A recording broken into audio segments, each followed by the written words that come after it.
दुल्हन लगा के सुनावा मोर भाई हमारा दिखता सुनावा के गा मोर भाई और वही समय के कटाएगा मोर भाई ले ले ले ले वो कर कहना लगा मोर भाई। देखो भैया राजा जन्मे जय भाई हरे हरे कैसे सुंदर ढंग से गुरु वैसा पायन मनी करले वाह भैया कथा सुना था वे वो रामे रामे रामे रामे रामे रामे भाई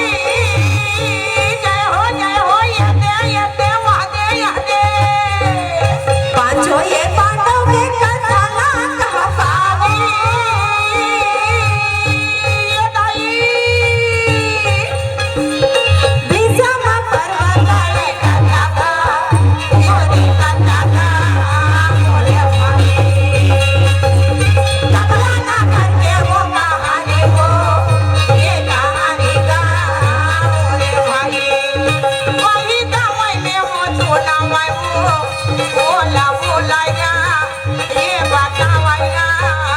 मोरे भाई ए नानी अरे राजा दुर्योधन है ना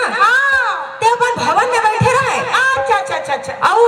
चारों तरफ सेना माला देख के कहे कि सब सही में तो आगे है पर है गुरुपति वाह भैया द्वारिका नाथ का खबर नहीं दे तो आप एक काम करो वाह भैया आज ही निकल जाओ अब न्योता देके बलराम कृष्ण ले आ जाओ ए ना नहीं अच्छा तो राजा दुर्योधन है ना तो चल के अपन घोड़ा रथ में सजावे अब अपन घोड़ा रथ में बैठ के द्वारिका में जा पहुंचे तो सही पर श्री कृष्ण जी है ना वो राजा दुर्योधन आते हुए देख के और चादर तान सो गए वो देखिए तो कथी कन्हैया सोए है और सोए नहीं जगाना ठीक बात नहीं काहे तोरो बार बिहाव हो जही नोनी तहु सुते रही तेरा झन उठावे वो ये दे भाई मैं कबर नहीं उठाऊं अच्छा तते कैसे उठावे तोर का लाल बाल हो जाई चाय नदी बोलिए वृंदावन बिहारी लाल की जय ए नानी हाजी तो राजा दुर्योधन है ना भैया तो सोए नहीं जगाना ठीक बात नहीं अच्छा ऐसे के अबुड़ा खुर्सी रीस ना ते खींच के पाछे हम रख दिस बैठ गए और अपन गोड़ हिलावत राजा दुर्योधन बैठे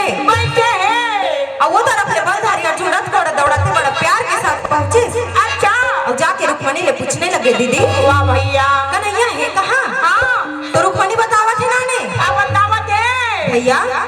सोए हैं अंदर में सोए हैं सुन के राजा दुर्योधन वाह भाई पहली के बैठे हवे वाह भैया और ये तरफ बलधारी अर्जुन जब पहुंचे आओ जाके पैर के नीचे अर्जुन बैठी से नाने और मार हटियावत श्री कृष्ण जी उठ गए वाह भैया